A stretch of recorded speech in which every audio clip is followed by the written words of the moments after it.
ليلى تعكس طبع وعادات وتقاليد ديننا الحنيف والشعب السعودي.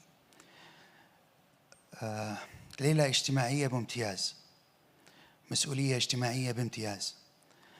أشكركم شخص شخص، معالي الأخ أبو عبد الله ماجد الحقيل، الغرفة التجارية، شركة السيسي العملاقة، كل الشركات وكل الإخوان وكل الزملاء. اليوم هذه ابتدت فكرة صغيرة من شهرين. يمكن سالم الهندي أقول لهم قبل شوي في الكواليس القصة كان معنا في لندن، والله يجزاه خير، كان يعني محفز في هذا الموضوع. ابتدت في فكرة صغيرة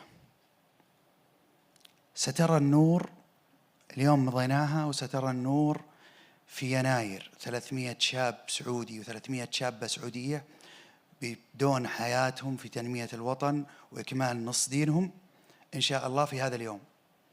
يوم مشكورا معالي الأخ أبو عبد الله وزير البلدية الآن وجود بيبدون حياتهم بسكن جاهز، بيبدون